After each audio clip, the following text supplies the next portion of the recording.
How to buy land in India, step-by-step guide. Hey everyone, Mind Mechanics, here. Ever dreamed of owning your own piece of land in India? Maybe you're thinking of building your dream home, starting a farm, or just making a smart investment. Today, we're diving into the ultimate guide on how to buy land in India. So let's get started. Determine your purpose. Why buy land? Before you even start looking at properties, you need to ask yourself, why do I want to buy land in the first place? Are you looking to build your dream home, create a thriving business, or simply hold on to the land as a long-term investment? Residential land comes with different zoning regulations than commercial land, and agricultural land might have restrictions on the types of crops you can grow or structures you can build. Don't rush this step. Take your time, think about your goals, and write them down. The more specific you are about your purpose, the better equipped you'll be to find the perfect piece of land to match. Budgeting and financial planning. Don't go broke buying land. Now let's talk about the money. Buying land isn't just about the sticker price. There's a whole lot more to factor in. First things first, you need to figure out your budget. Consider the long-term costs like property taxes, potential development costs, and any legal fees associated with the purchase. Once you have a clear picture of your financials, explore your financing options. Getting your finances in order upfront will not only give you peace of mind, but it will also make you a more attractive buyer to sellers. Location, location, location, picking the perfect spot. You've heard it a million times in real estate, and it's true. Location is everything. The right location can make or break your investment, whether it's for residential or commercial purposes. But when it comes to buying land in India, it's not just about finding a nice neighborhood. The diversity of landscapes and communities means you have a lot to consider. You need to consider factors like accessibility, future development plans, safety, and even the zoning laws of the area. These elements can significantly impact the value and usability of your land. Think about your long-term goals for the land. Are you planning to build a home, start a business, or perhaps invest for future resale? If you're planning to build a home, you'll want to be close to schools, hospitals, and other amenities. These conveniences can greatly enhance your quality of life and the property's value.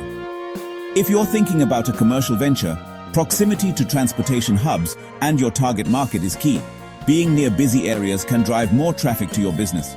Finally, don't forget about zoning laws. Make sure the land you're interested in is zoned for your intended use. This can save you from legal headaches down the road. Now comes the exciting part, finding your dream plot of land. Thankfully, in today's digital age, you have a ton of resources at your fingertips. Online platforms like Magic Bricks, 99 Acres, and Housing.com are great places to start your search. While online platforms are convenient, don't underestimate the power of local real estate agents. These professionals have their fingers on the pulse of the local market and often know about properties before they even hit the internet. Looking for a steal? Check out government land auctions. Finally, don't be afraid to tap into your network. Talk to friends, family, and colleagues who live in the area or who have experience buying land in India. This is arguably the most crucial step in the entire process. It's the foundation upon which your entire investment rests. Legal due diligence is all about protecting yourself and your investment.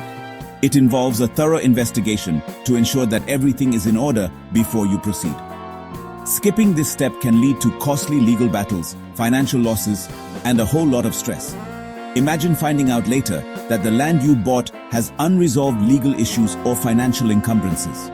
Start by verifying the title deed. This is the document that establishes the seller's legal ownership of the land. This document establishes the seller's legal ownership of the land. Without a clear title, you could face numerous legal challenges down the road.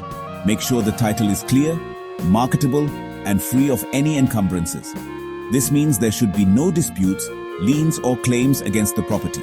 Hire a lawyer to help you review the title deed and ensure everything is in order.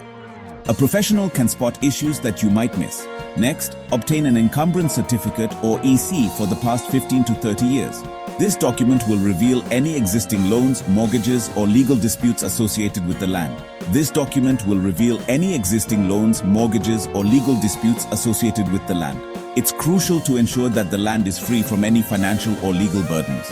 You want a clear EC, indicating that the land is free and clear of any financial or legal burdens. This will give you peace of mind and protect your investment. Don't forget to verify the land use as designated by the local authorities. This will tell you what the land can legally be used for. Is it zoned for residential, commercial, or agricultural use? This is important because it affects what you can do with the land. Make sure this aligns with your intended use for the land. If you plan to build a home, you don't want to find out later that the land is zoned for agricultural use only. Get the land measured by a licensed surveyor. This will confirm the actual size of the plot and ensure that it matches the dimensions mentioned in the title deed. This will confirm the actual size of the plot and ensure that it matches the dimensions mentioned in the title deed. Any discrepancies should be addressed before you proceed. Check for any necessary approvals and no objection certificates or NOCs from relevant authorities, especially if you plan to build on the land. These documents are essential for legal compliance. Before you hand over any money, verify the seller's identity. Make sure they are who they claim to be and have the legal right to sell the property. Finally, conduct a thorough litigation search to ensure there are no pending legal cases or disputes involving the land or the seller. This step can save you from future headaches and potential legal troubles. Congratulations! You've found a piece of land you love and you've completed your due diligence. Now it's time to put your negotiation skills to the test. Remember, everything is negotiable, and the initial asking price is just a starting point. Before you sit down at the negotiating table, do your homework. Research recent land sales in the area to get a sense of the fair market value. Don't be afraid to make a lower offer than the asking price, but be realistic and respectful. Be prepared to walk away if the seller isn't willing to budge on the price. Remember, negotiation is a two-way street.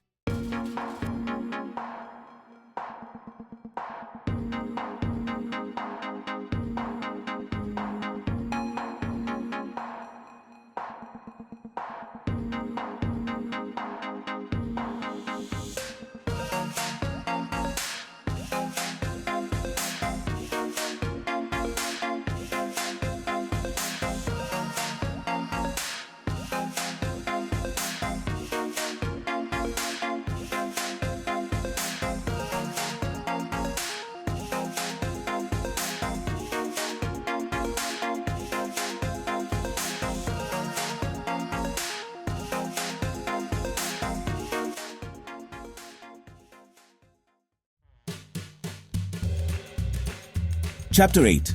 Payment and Registration. Making it official. It's time to make it official. This is the moment where all your efforts culminate into a legally binding agreement. When it comes to payment, always opt for transparent and traceable methods like bank transfers or checks.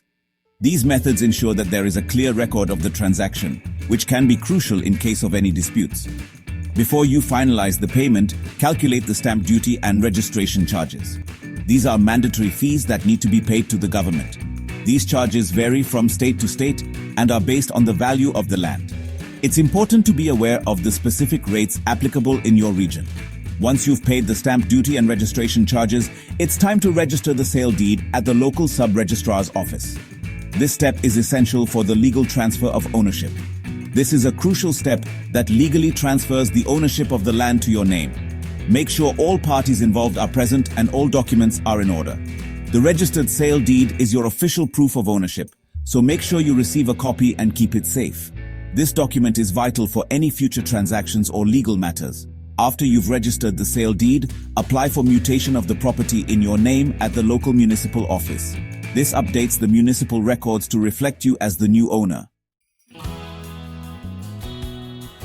Chapter 9. Possession. The keys to your kingdom. Congratulations, you're officially a landowner. Once the registration process is complete, it's time to take possession of your land. Before you celebrate, there are a few things to double-check. Ensure that the seller has handed over all the original documents related to the land, including the title deed, sale deed, and encumbrance certificate. If there are any existing structures on the land, make sure they are in the condition agreed upon in the sale agreement. It's also a good idea to have a surveyor mark the boundaries of your land to avoid any encroachment issues with neighbors. Chapter 10. Post-purchase activities, protecting your investment. You've successfully navigated the process of buying land in India. Now it's time to protect your investment and start planning for the future. One of the first things you should do is secure your land by installing fencing or boundary markers. Next, register your land for property tax with the local municipal authority. If you plan to develop the land, start the process of obtaining the necessary utility connections, such as water, electricity, and sewage. Consider insuring your land against natural disasters, theft, or other unforeseen events. Finally, stay informed about any changes in land laws, regulations, or property tax rates in your area. Outro. Congratulations, landowner. Thanks for watching. Buying land in India can seem like a daunting task, but by breaking down the process into manageable steps, you can make it a smooth and rewarding experience. Remember, knowledge is power, and being well informed is the best way to protect yourself and your investment. Happy land hunting!